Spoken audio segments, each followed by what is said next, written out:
So today I want to talk a little bit about Donald Trump. Now, most of you know I'm not the biggest fan of him as a presidential candidate, but this isn't going to be a video about bashing him. I'm not going to point out any character flaws I see in the man or any of the inconsistencies I've seen in him as an individual and as a candidate. I want to talk about Donald Trump as a representation of the Republican Party. I want to talk about him as the nominee that we choose to send up against Hillary Clinton in November for President of the United States. And I want to talk about these things because I feel like it might be my last chance to actually put some information out there in a way that people might listen to get them to think about some things that they might not have thought about before, because sending Donald Trump into the general election against Hillary Clinton has consequences, whether they be good or whether they be bad. And we need to understand what those consequences are. So the first thing we have to understand as a nation, as people who choose to vote for a certain candidate in the primaries to send up against Hillary Clinton in the general election, is how does the country's breakdown of political leanings go?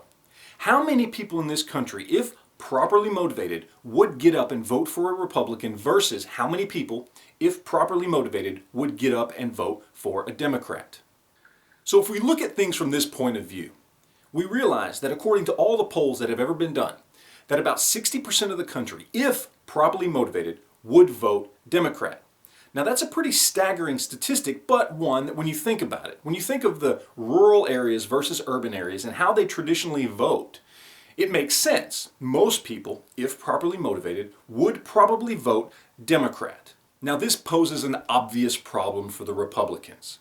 If the Democrats can motivate or rile up their base enough, and the moderates and independents as well, to actually get up off their asses and go vote, chances are they win the election. Why? Because the majority of people in this country, by about 60%, as I said, will go ahead and vote for the Democrat if properly motivated. Now we need to look at what's going on surrounding Donald Trump right now. Look at the protests. Look at the people coming up. People that normally would not speak out against any presidential candidate. People who normally are too lazy to even leave their house or even turn on the news to pay attention to what's going on in this country politically. These people are being riled up by the Democrats, and they're being riled up because the Democrats see they have the perfect face of evil in Donald Trump. Now, whether or not you like Donald Trump, or whether or not you dislike Donald Trump, you cannot deny he is a very polarizing and divisive figure. He is exactly who the Democrats want to go up against in November. Why? Because he allows them to rile up their base.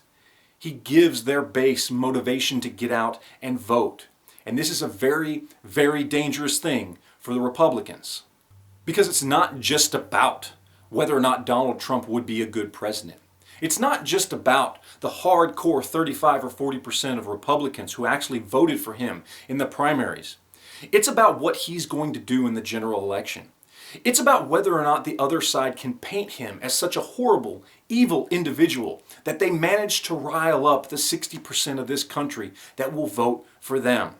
And unfortunately, this is something we are already seeing happen, and he hasn't even been given the nomination yet. This is why Donald Trump running against Hillary Clinton could be a dangerous thing for our country. Now, I don't want to tell you how to vote because I don't want to be told how to vote.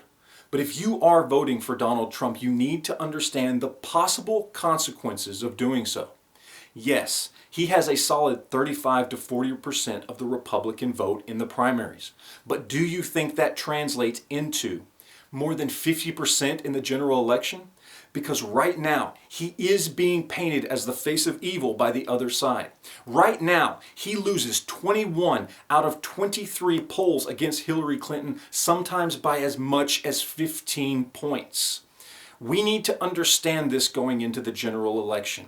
Now, if it is Trump versus Hillary, I will be the first one to say that I hope Donald Trump wins, because there is no way he can possibly be worse than Hillary or than what we've had for 8 years of Obama. But understand that right now, the likelihood of that happening is almost zero.